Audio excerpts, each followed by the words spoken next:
l'église au milieu du village.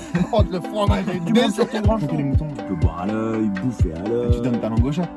On est en roue libre là.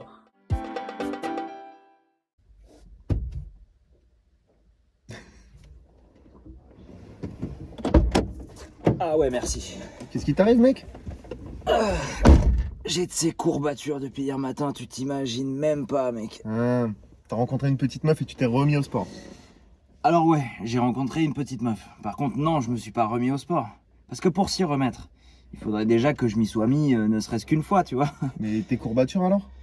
Eh ben, cette petite meuf, je l'ai emmenée au resto l'autre soir. Ouais? Ouais, je lui paye le repas, tranquille. Elle me dit, ah, c'est très sympa.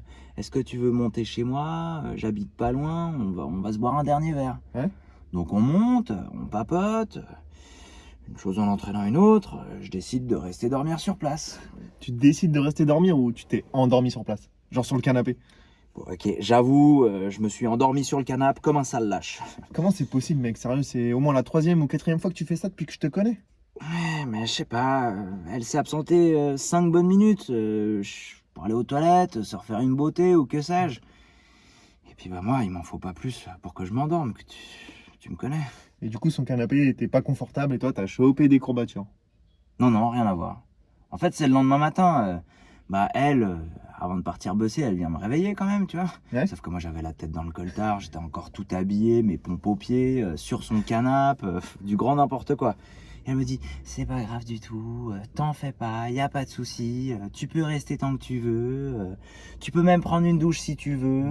Moi, ce que je vais faire, c'est que je te laisse un double de mes clés, et puis tu me les ramèneras la prochaine fois qu'on se voit. C'est une petite maline, hein, ça. C'est une technique pour te revoir. Ouais, bah j'aurais préféré qu'elle me vire de bon matin, franchement. Mais pourquoi? Bah parce que du coup, je prends une douche. Ouais, bien longue te connaissant.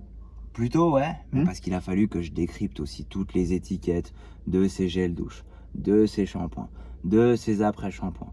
Parce que moi, je voulais pas sentir la meuf toute la journée après, tu vois. Ouais, mais y avait pas un savon neutre là qui se baladait quelque part? Ouais, mais imagine, elle l'utilise et puis qu'elle se frotte avec un peu. Ouais, non, mais et partie. du coup, tes courbatures là? Ouais, ben, je me lave, je me rince, je coupe l'eau, je me sèche avec ma serviette, j'ouvre la porte de douche et là, le drame. T'as glissé. Non, mais j'aurais pu. Parce que la salle de bain était complètement inondée, mec, un désastre aquatique. Il y avait de l'eau, mais sur toute la surface du sol, quoi. Mais comment t'as fait ça? Bah, en fait, c'était pas un bac de douche à proprement parler, mais plus un sol de douche, Hmm. tu sais. Hmm. Alors surélevé quand même, mais pas penché. Genre, tu sais, pas en mode douche à l'italienne, la tour de Pise pour que l'eau s'écoule, quoi. Alors, si je peux me permettre, c'est plus les aqueducs romains, ça, que la tour de Pise. Ouais, c'est une invention italienne, c'est du pareil au même, mec. Ouais. Mais bref, je sais pas, je pense que ma douche a été trop longue, ou alors j'avais mal refermé la porte, mais l'eau a coulé à flot sur tout le sol. Et puis ben moi après je me suis retrouvé là au beau milieu de sa salle de bain, à moitié à pélos, à fouiller dans ses tiroirs pour trouver des serviettes. Du coup ensuite j'ai épongé, j'essorais toutes les 15 secondes et puis c'est comme ça que je me suis chopé ces courbatures, mec. Hmm. Mais j'ai vraiment cru que j'y verrais pas le bout, hein, genre franchement j'avais la tête sous l'eau, j'ai cru que j'allais boire la tasse même. Après, boire la tasse dans une salle de bain, franchement, faut y aller, hein. C'était une très grande salle de bain, mec. Parce que boire la tasse, là, de nos jours, c'est une expression au sens propre. Ça veut dire que tu avales de l'eau par inadvertance, tu vois.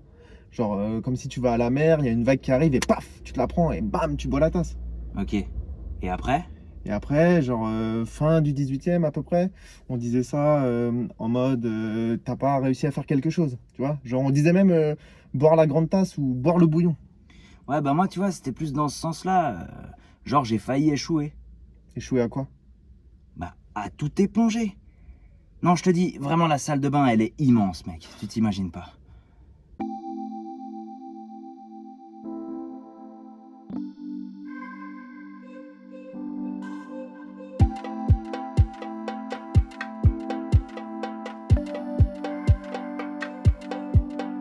Et du coup, tu vas la revoir, cette meuf? Ouais, bah, obligé. Parce que déjà, il faut que je lui rende les clés. Ouais. Mais pour lui expliquer aussi pourquoi, quand elle est rentrée chez elle, il y avait 9 serviettes qui séchaient sur les différents radiateurs de son appart.